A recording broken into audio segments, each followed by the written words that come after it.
Well, good morning. Welcome back to the Morning Kick. This is Andrew Pitchford for Excite Media. And this morning we've got an expert in brand strategy to come and assist you. So I'd like to welcome to the Morning Kick Neva Reid, who's coming to us from where? New South Wales? That's Correct. terrible. So we've finally got a state of origin game happening here on the Morning Kick. Neva, welcome to the program. And we're winning. Yeah, I didn't want to bring that up, but okay, if you're going to make an argument out of it. Neva, you're connected to Ali in our office, and if anybody has dealt with Ali at Excite Media, you are in good hands, been looked after in terms of the digital marketing and client engagement that we do there.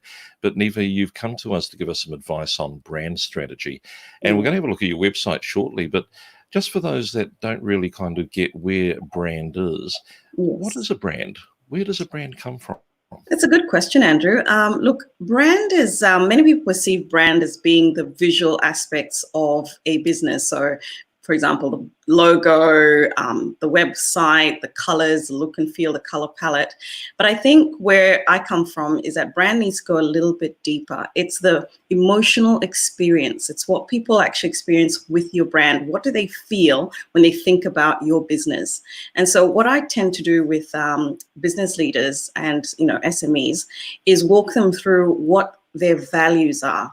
What do they stand for? What's their positioning? What do they actually want to transform in the world around them through their products and their offering? So I guess branding is really looking at a culmination of everything. How does it all come together and leave you with an emotional experience? Because at the end of the day, whatever we do is emotional. When we buy from Apple, it's about the emotional connection to an excellent product. We love the product. It works well for us. It makes us feel good. So at the end of the day, I really push for that emotional connection in branding. And I think that's where you look at where the world is going at the moment is there's more of an emotive. People want to touch and feel and sense and get a feeling of, is this a good for me? So that's where I guess branding comes from. It's interesting, Eva, when I'm talking to people about building websites, I often talk about having trust factors in the website. And isn't it interesting how strongly aligned the word trust is with the word emotion? That gut feel that we can rely on. And if we don't get that from the brand, we're not going to buy, are we? That's correct. And I think that's why also the wording, what you say, how you present yourself, the colors you use, it all has to come together to create that sense of this is a company that I can trust to part with my money or part with my, with my hard-earned cash to actually trust what they have to offer. And so I work with a lot of brands around the world, just really on what do they actually value as a business and what do they actually want people to be left with at the end of the day. It's not so much a phone, your iPhone. It is the feeling that I am connected. I am in touch with the rest of the world. I have the latest technology, so it empowers me as a consumer. So if your product is empowering people, it's taking them on that journey, and a brand strategy is what helps you take them from a product to being something that empowers them. An interesting fact, we're dealing with a lot of small business owners who maybe don't have, I suspect, do not have the marketing power of Apple, but they can still work on their brand. And something I was picking up on that you were sharing before was messaging. We can work on our positioning statement and what we represent to the public, can't we? Yeah, I do very simple brand strategies for SMEs where I walk them through, half a day of just sitting down and working through what is their value, what is their positioning, what are their key messages, and what is their tone of voice, how do they want to be perceived in market. And by the end of, that half day, they come up with a very strong sense of how they want to transform the world around them. And I say that in order to be a disruptive brand in this space right now, in order to make a difference, you really need to know and understand who you are and what you stand for. And that's what a brand strategy can give you. Well, there's some good advice from Neva just in terms of every small business. Maybe you've had a logo done, and when the logo was created, the graphic designer gave you what we call a brand guidelines document. Now, that's a really great piece of material, an anchor point for your business as to how to use your logo. But you can go the next step with somebody like Neva, go through a brand strategy process and actually know how your voice and your messaging goes through all parts of your business. Correct. Neva, something else I wanted to talk about was how we look at branding moving forward from COVID-19. So 2020 has been a pretty impacting year already. For Australia, it's been everything from natural disasters with bushfires and things, but now we're dealing with the impact both socially, health-wise, mental health, Correct. financially. What effect is it going to have on business and brands? I think the wise business leaders are going to use this time to stop and really think about how they want to position themselves moving forward, because I guess the audience is changing. The audience's needs and their desires are changing to being more. They want more of an authentic touch. They want more of the real. The flash and the marketing and the Instagram of the past is, I think it is of the past. I think what people are looking for now is connection. They want mental security. They want food security. They want companies that are reliable. And I think this is where brands can really step in with transformative and disruptive thinking around how can we actually give people what they need right now, which is a sense of reliability and a strong foundation that they can really rest on. So what I've really what I'm really thinking that brands need to do is they need to be a bit more smarter and a bit more agile, but also a bit more wise. And wisdom is really acting on knowledge, but also having a sense of real compassion for your audience. I think there's been a sense that we've been pushing out messaging or pushing out products, but now I think business leaders are being called to be a little bit more wise, a little bit more compassionate, a bit more empathetic. How do we meet the needs of audiences? How do we take care of the little person? Because for a long time it's been, let's think about profits and money, but I think also as important as that is, we also need to think about how are we actually going to solve the big problems the world is facing right now. And so in whatever capacity, no matter how small a brand you are, I think that's where the disruptive thinking is going to come in, is how can I actually help transform the world moving ahead with ideas and products and services that actually help people. Let's take that on board, because sometimes authenticity is powerful and sometimes it appears weak. Is there a way of getting the balance right so that I can be accessible, truthful, transparent, and at the same time people trust the brand still? I think authenticity is, again, a word that's been overused in many ways, but I really think that when you are honest about what you stand for, again, this is why brand strategy is so important.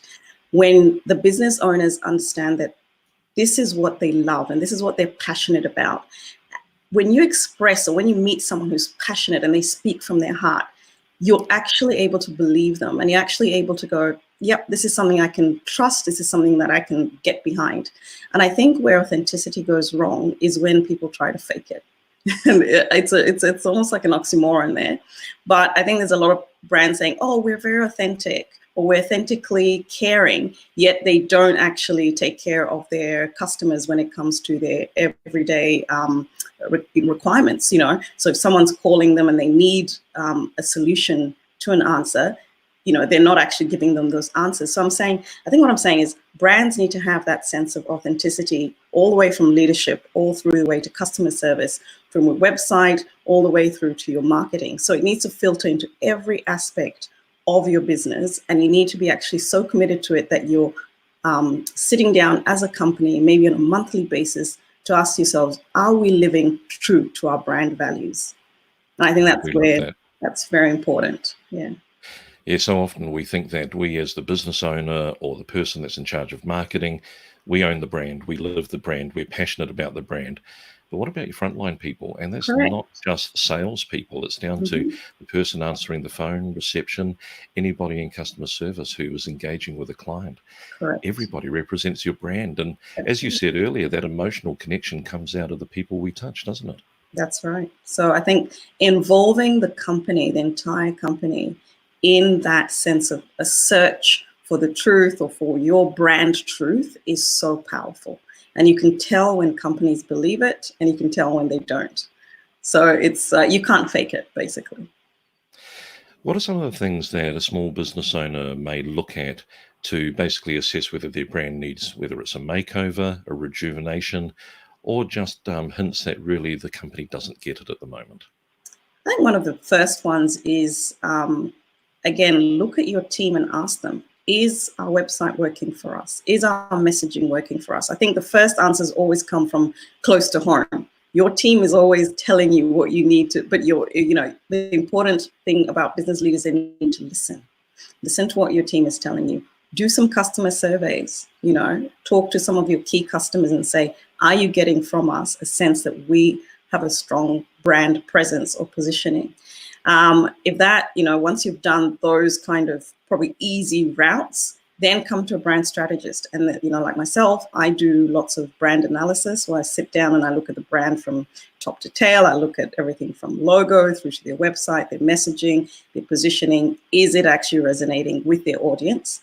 And then once you've done an analysis like that, then you know where you stand. Do we need to rebrand? But I think also when it comes to rebranding, it's also understanding where is the market going, is having a real sit down with your team and going, how do we actually plan for the future? And I think a lot of companies I really do recommend that they sit down at least once, a month again, and just have a vision setting session where we talk about, are we meeting our targets, but are we also setting a vision that people want to follow? So I think many companies are very lost in the profit of, this quarter or the next quarter. And we understand that's important. But also it's very important to look at, where's the future taking us? What are our 5-year visions looking like? What is our 10-year vision looking like? And that ability to look forward will future-proof you for anything that will happen in the future. Yeah, it's very good advice. And I think some advice that I had when I was working in a radio station years ago, they said, talk to your receptionist and find out what questions and problems they're having to solve over the phone, because it's likely that your website doesn't have that information, and that's why they phoned in the first place. And I guess if we talk to our team and find out, whether it's the sales team, do we have to keep explaining who we are? When we're talking to customer service, do we have to explain our procedures? Do we have to explain our policy? If people don't have a sense of who we are already by being in touch with our brand, and we're constantly having to explain ourselves, then the brand isn't doing its job properly as well. Correct. That's absolutely, you've hit the nail on the head. And I think that having that constant review and not being shy to do it every 6 months or whatever it takes will really be an investment into the future of your company. And it also just brings out issues or, situations that you need to be addressing, or even gives you ideas for new products or new services. So I think having a brand review every couple of months is highly recommended. Keep the ship on track. I like that. Neva, if people want to get hold of you and get some analysis of their own brand or look for some guidance, now you've got 2 websites that you've given us. Tell us first of all about Brand Ninja and exactly what we can find there. So Brand Ninja is basically more of my consulting side of things. So this is where I just really put forward my portfolio. These are the the clients that I've worked with, but I also give my methodology where I talk about how you can actually create a memorable and beautiful brand. I do have a 3-step process. Usually it starts with brand analysis, then I look at brand development, and then finally I put together a marketing strategy. So it's a 3-step process, and so I go into what my services are. I also have a little bit of a showcase, just some of the brands that I've been very fortunate to work with, and also some bit of inspiration. So yeah. And if we go over to the other website, which is the Artful Brand, yes, let's make sure we've got that there as well. So the Artful Brand, now this is an opportunity for people to engage with you as well. Tell us about what we'll find here. So what I've done is I've created an online platform that basically, if you don't have the resources to book a full brand strategist, or you don't have the budget for full brand strategist, the Artful Brand is a space where you can basically learn about what it is to be a great brand, to a disruptive brand. You can also then log into what I call my premium membership club, which is called Ambassador. And this, for $19 every month, you can get full access to what it takes to build a brand from scratch. And what I do have on it is I start off with looking at the leader, the brand leader, who's usually the CEO or the founder of the business, and how we can actually change their thinking to actually present them as a disruptive and transformative leader. And then we look at how that actually flows into the brand. And then finally, I look at how that goes into your reputation management and legacy. And legacy is a very big aspect that's coming up. And a lot of brand thinkers and strategists are really starting to talk about what legacy is. Legacy is the ability to have a business that leaves a long-term positive impact on the planet. And how do you build a brand that does that? So I have what I call legacy insights. They talk about building that long-term transformative changing mindset kind of brand. And if you look at brands like, again, Apple, if you look at Google, if you look at, a very interesting one called Just Eggs, which is just basically they've transformed the whole idea of eating eggs and dairy and, really made a huge impact. And you look at Impossible Meats, who have really changed the whole aspect of people eating, vegan meat, and they've just done it with fantastic branding. And so I kind of look at examples like that and sort of call them out and call out what are the steps they've taken to change the world around them with a fantastic and disruptive offering, and how can you as a small business owner do it yourself. And it's all very affordable and, very value, it's full packed of value.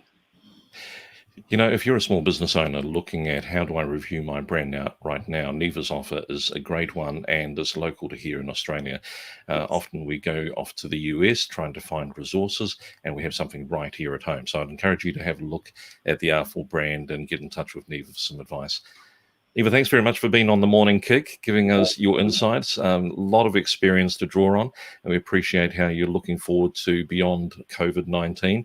I hope that some of our guests here were going to be in touch with you as well. Thanks so much. Excellent. Thank you so much, Andrew. It's been a pleasure. Wasn't that brilliant? Neva has a lot of experience to draw on and is able to give us some insights that we needed there in terms of assessing our brand. So make sure that you do check out both of her websites, thebrandninja.pro, and we've got artfulbrand.com. And we'll make sure those links are in both the YouTube and Facebook videos. Thanks very much if you're watching the replay of the show. It's been good to have you along. Tomorrow, we're actually quite excited about having Julian Mathers on the show talking about how to make video from your smartphone. Julian comes from an incredible background of national and international work in media, being a cameraman, but now he's teaching people how to pick up that phone and make content, and he'll be on the Morning Kick tomorrow. Finally, just a closing thought in terms of where you can go, and that's to remember about following up on the Thrival Pack. There's so many downloads. People are grabbing hold of it, using it as a way of assessing where they're at. So this free Google Doc is something you can get by going to excitemedia.com.au/thrive. And by going there, you're going to have the opportunity to be able to download something that gives you checklists to look at your marketing. It gives you ideas to look at where you're going in the future, and some action plans so you can actually take the next step. And if you need some assistance, give us a call at Excite Media. We'd be happy to walk you through it. Another episode of The Morning Kick. I'll see you again tomorrow morning. Look forward to it.